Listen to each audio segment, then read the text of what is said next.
FDA. President, Congress, Dave Penman, General Secretary of the FDA, moving motion 50 on ethical government.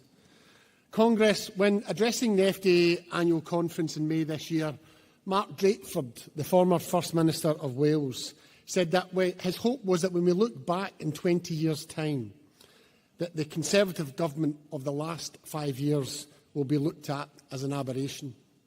He was no fan of Conservative ideology, but he singled out the different approach from 2019 onwards compared to previous Labour and Conservative administrations. It was only a matter of days after Boris Johnson got the keys to number 10 in 2019 that the lack of moral or ethical leadership was evident. A special advisor marched out of Downing Street by an armed policeman under a trumped-up charge of leaking to send a signal to the rest of the advisers to keep quiet. The prorogation of Parliament, overturned by the courts, who were then vilified by the client press, undermining the very rule of law. A permanent secretary left with no choice but to resign live on a news channel after he had tried to address the bullying of a minister and was then subject to the same vilification in the press, the first of many to be targeted. Johnson refused to accept the evidence that Patel had bullied staff, leading to the resignation of his ethics advisor, only to lose his successor a year later over the failure to disclose critical evidence on the financing of the number 10 refurbishment. He tried to overturn the suspension from Parliament of an ally, Owen Paterson, after he was found guilty of an egregious breach of the rules in lobbying, only to backtrack following a backlash, with Paterson resigning and the Tories losing a safe seat in the subsequent by-election. They say a fish rots from the head, and that was clear as the Partygate scandal engulfed Johnson. Incapable of moral leadership, he set a tone in government that too many were eager to follow. Then he lied to Parliament when the reality of his actions became clear. Johnson's ultimate downfall was the evidence that he knew of sexual harassment allegations against the minister, but refused to act, and was again caught out lying about it. It was too much even for his most ardent supporters. Truss started as she meant to go on, ignoring the advice and believing she set her own laws of physics, sacking Tom Scholar, the Permanent Secretary of the Treasury, simply because he might disagree with her. Not only spooked the markets, it was a signal that she was determined to ignore any evidence or view that was not her own ill-informed, narrow one.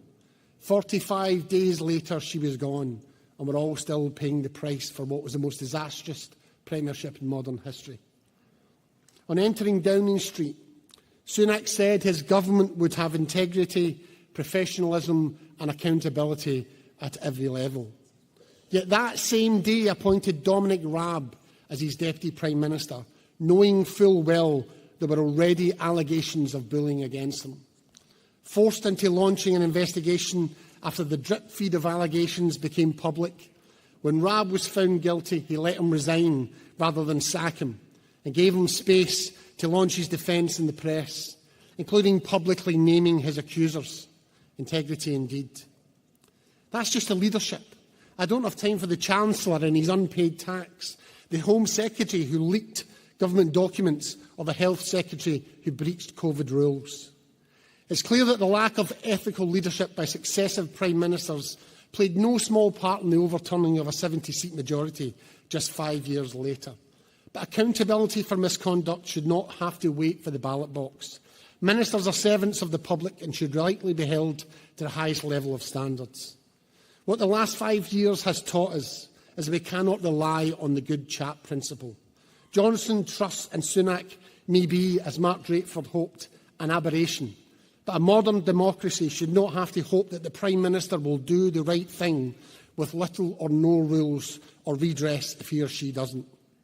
And whilst Labour have come in promising higher ethical standards, even they have already been embroiled in a controversy over the appointment of a donor to a civil service role in the first month of office. A misstep may be different from malevolence, but we need to fix the roof when the sun is shining. That means a rules-based order where ministers are held to account for their conduct, where civil servants have confidence to challenge unethical or inappropriate conduct. Ministerial or Prime Ministerial misconduct must be able to be independently investigated, with transparent rules that build confidence for those who may seek to challenge some of the most powerful people in our country. Labour's promise of an Ethics Commission to oversee standards needs to become a reality. Standards are one thing, enforcement is another.